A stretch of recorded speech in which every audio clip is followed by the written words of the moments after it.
Hey everyone, welcome back. December 12th, 2022. Scientists in California did something humanity has been trying to do for 70 years. They created a fusion reaction that produced more energy than it consumed. For one brief moment, they recreated the power of the sun right here on Earth. The announcement sent shockwaves through the scientific community. News outlets called it the most important breakthrough of the century. Energy experts said it would change everything. But here's what most people missed. This wasn't just a scientific achievement. It was the starting gun of a new arms race. Not a race to build weapons, but a race to control the most powerful energy source in the universe. Because whoever masters fusion first doesn't just solve the climate crisis or achieve energy independence. They fundamentally reshape global power for the next 1,000 years. Right now, in labs across America, China, and Europe, scientists and engineers are racing toward commercially viable fusion power, and the competition is getting intense. Billions are being invested. National pride is on the line. And governments are starting to classify fusion research that used to be public because they've realized what's at stake. Today we're diving into the fusion arms race. We'll explore who's leading, what strategies they're using, and what it means if China gets there first ... or America ... Or if some private company beats everyone. Okay, let's start with the basics. What is fusion and why does it matter so much? Fusion is the process that powers the sun. You take two hydrogen atoms, smash them together with enormous force, and they fuse into helium. When this happens, a tiny amount of mass converts directly into a huge amount of energy. To give you some perspective, 1 kilogram of fusion fuel contains about 10 million times more energy than 1 kilogram of coal. A glass of water contains enough hydrogen to provide the fusion energy equivalent of 300 liters of gasoline. The fuel is essentially limitless and can be extracted from seawater. And fusion produces no greenhouse gases, no long-lived radioactive waste, and has no meltdown risk. It's as close to a perfect energy source as physics allows. So why don't we have it already? Because it's insanely difficult.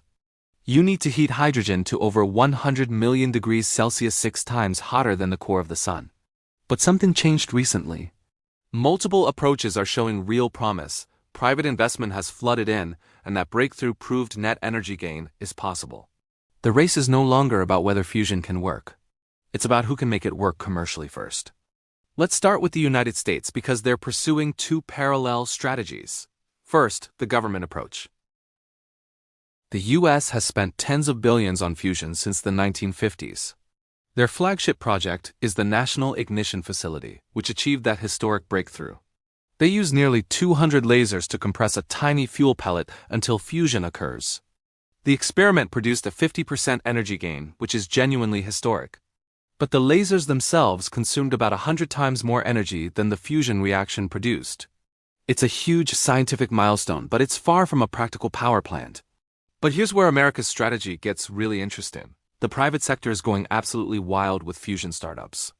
There are now over 30 private fusion companies in the U.S. alone. They've raised over $5 billion in private investment, and they're all taking radically different approaches.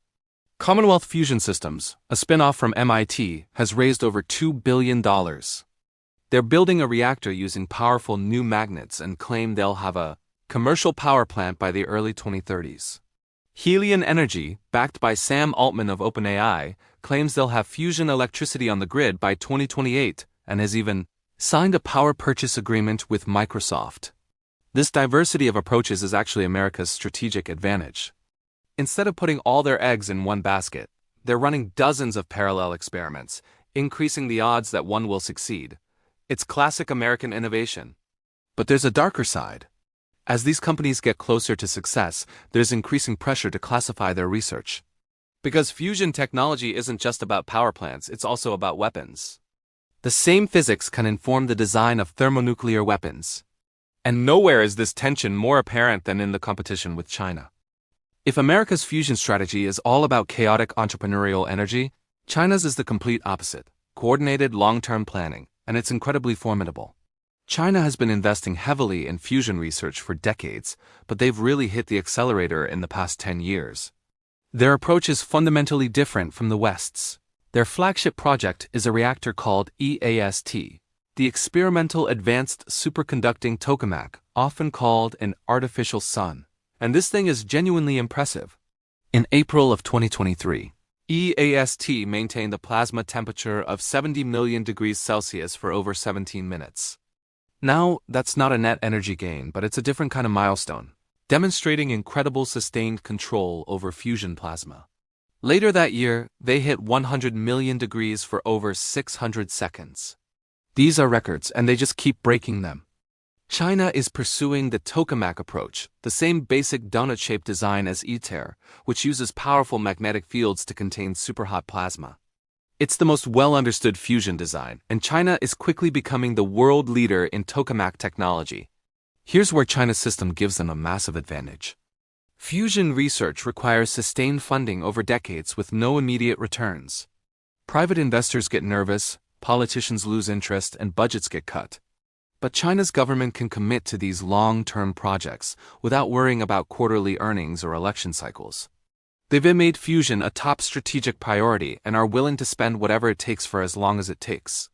They're training thousands of fusion engineers building multiple experimental reactors at the same time, and developing the entire supply chain domestically, from superconducting magnets to specialized ceramics.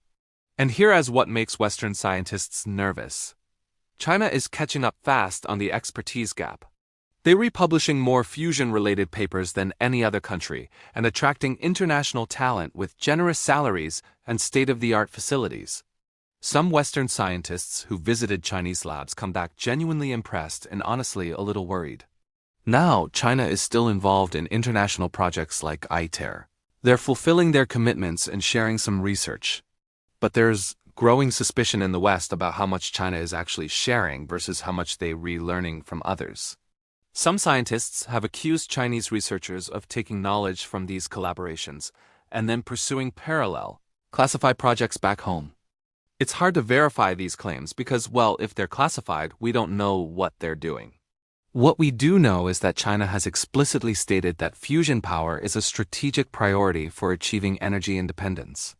They've set goals to have experimental fusion reactors operating by the 2030s, and commercial power plants by mid-century. And when China sets national goals with that level of commitment, they tend to achieve them. Just look at their high-speed rail, their space program, or their electric vehicle industry. The question isn't whether China will achieve fusion. It's whether they'll get there first. Now let's hop over to Europe because they've made a massive, controversial bet that might pay off spectacularly or be a spectacular failure. I'm talking about ITER, the International Thermonuclear Experimental Reactor. It's a huge multinational fusion project being built in southern France. The members include the European Union, the US, Russia, China, Japan, South Korea, and India. Together, these countries represent over half of the world's population. ITER is absolutely enormous. The tokamak will be as tall as a 7-story building. The entire facility occupies a site the size of 60 soccer fields. And it is insanely expensive. The project was originally budgeted at 5 billion euros. The current estimate is over 20 billion euros, and it's still not finished. Some critics say the final cost could even exceed 30 billion. Construction began way back in 2010. The reactor was supposed to achieve first plasma by 2020. That date has been pushed back repeatedly. The current estimate? First plasma won't happen until 2035, and actual fusion reactions won't begin until the 2040s. That's right. A project that started in 2010 won't produce results for another 20 years minimum. Critics call ITER a boondoggle, a bureaucratic nightmare, an outdated approach being overtaken by more nimble private companies. But its defenders argue that ITER is pursuing pure knowledge, not just a working reactor. It's designed to test materials, techniques, and physics at a scale that's impossible for smaller projects. Even if ITER never becomes a power plant, the knowledge gained will inform every fusion project that comes after. Recognizing that ITER is a very long-term bet, European countries are also pursuing their own strategies. The UK recently announced funding for its own fusion program, STEP, which aims to have a prototype power plant by the 2040s. Germany, France, Italy, and Spain all have their own fusion startups and research programs. But Europe faces a fundamental problem: fragmentation. Each country pursues its own projects with its own funding. There's collaboration, but also competition and duplicated effort. China can coordinate nationally. America has a massive, unified private market. Europe doesn't fully have either advantage. That said, Europe has world-class scientific talent and institutions like CERN. If they can coordinate effectively, they are still major players in this race. The fusion race isn't just America, China, and Europe. There are other players who could surprise everyone. First, Japan, the technology innovator. Japan has been working on fusion since the 1960s. They operate JT60SA, one of the world's largest tokamaks, in partnership with Europe. But Japan's real contribution might be in advanced materials and superconducting magnets. Japanese companies are leaders in producing the specialized components that fusion reactors need. Whoever builds the first commercial fusion reactor will probably be using Japanese-made components. That's strategic influence, even if they're not first to achieve fusion. Japan is also culturally patient with long-term research and incredibly effective at precision engineering. You can't count them out. Then there's Russia, the fallen giant. Russia was once a fusion superpower. The tokamak design that almost everyone uses today? That was a Soviet invention. But decades of underfunding have taken their toll. Russian fusion research continues, but at a fraction of the pace of China or the US. The war in Ukraine has further isolated Russian scientists, suspending international collaboration and diverting funding to military priorities. Russia still has expertise, but they're falling behind and fast. In 10 years, they might be irrelevant in this race. And don't sleep on South Korea, the aggressive upstart. South Korea is quietly building an impressive fusion program. Their KSTAR reactor has set multiple records for sustained plasma temperatures. They have a history of rapidly catching up and then dominating advanced industries. Think semiconductors, displays, batteries, and shipbuilding. They're methodical, well-funded, and increasingly sophisticated. If the big players stumble, don't be shocked if South Korea emerges as a dark horse winner. Okay, so we've covered who's competing. Now let's talk about what happens when someone wins. Because the implications are genuinely world-changing. The country that masters fusion first achieves total energy independence. They're not dependent on oil imports, gas pipelines, or even sunshine and wind patterns. They've got effectively unlimited clean energy, forever. This is strategic autonomy at a level no nation has ever experienced. Your economy can grow without energy constraints. Your military can operate without fuel supply lines. It's like having a cheat code for civilization.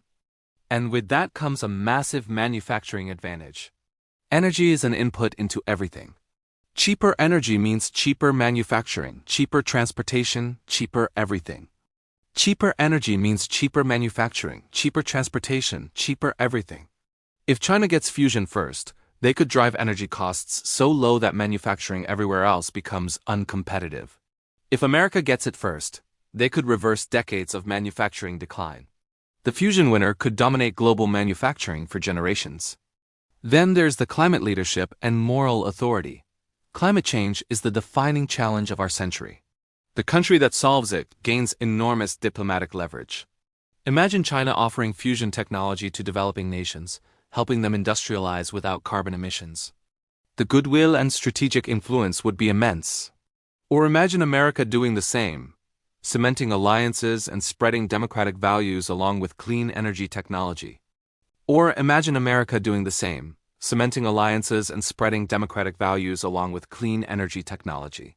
Fusion isn't just about power plants, it's about global leadership. But we need to address the elephant in the room, the weapons question. Fusion research inevitably advances weapons technology.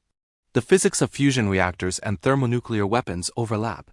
Fusion research inevitably advances weapons technology.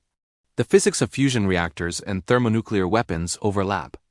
Any breakthrough in one area informs the other. That big experiment at the National Ignition Facility? That facility's main job is to maintain America's nuclear weapons stockpile. China's aggressive fusion program openly includes military applications. The country that achieves commercial fusion will also advance its nuclear weapons program.